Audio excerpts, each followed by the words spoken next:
இன்னமும் அந்த திரைக்கவர்ச்சி, ரசிகர்களுடைய பட்டாளம், அவங்களுடைய பேச்சு, ஆதரவு, இதை வச்சே தான் நம்ம வாக்கா பேசிட்டே இருக்கோம். ஓட்டு அதை தாண்டி பேசுறதுக்கு எந்த வெளியையும் விஜய் உருவாக்கலங்கிற. இப்ப இந்த விவகாரம் கூட பாருங்க, செங்கோட்டையன் போய் போன சேர்ந்த விவகாரம் ஏதாவது ஒரு அரசியல் ரீதியா பார்க்கக்கூடிய விவகாரமா? சுத்தமா இல்லை.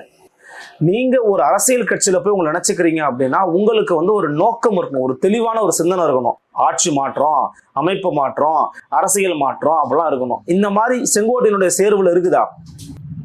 எடப்பாடி பழனிசாமி எனக்கு பிடிக்காதுங்க, அதனால போய் சேர்ந்தாங்க அப்படின்னு. கரெக்ட். இதுதான் ஒரு கட்சியோட தலைமை அலுவலகம். அங்க கட்சி தலைவர் வர்றாரு, அங்க மாவட்ட செயலாளர்கள், ஒன்றிய செயலாளர்கள் எல்லாருமே கூடியிருக்கிறாங்க. அப்போ ஒரு கூட்டமா ஒருத்தர் போய் சேர்றாரு, முறைப்படி சேர்றாரு. அவருக்கு அந்த கட்சியினுடைய துண்டு அணிவிக்கிறாங்க, இன்ன பொறுப்பு கொடுக்கப்படுது, இன்ன வேலை அவர்களுக்காக கொடுக்கப்படுது, தலைவர் ஒரு பேட்டியை கொடுக்கணும். அந்த போய் சேர்ந்தவரும் எங்களுடைய என்ன விஷயத்துக்காக வந்தோம் அப்படின்றது சொல்லப்படும். எதிர்காலத்துல என்ன செய்ய போறோம், தாவேக்க எப்படி வெற்றி பெற போகுது, ஒரு ஃபார்முலா நடந்தா இதுதான் நடந்திருக்கும்னு நான் நினைக்கிறேன். ஆமா, இவர் ஒரு வீடியோ வெளியிடுறாரு விஜய் அவரோட வாழ்த்தி. இன்னமும் அந்த சினிமா ஃபார்மேட்லயே இருக்கு. இல்ல அவர் இன்னும் பிரஸ் மீட் பண்றதுக்கு தன்னை தகவமைச்சுக்கலன்ற நான்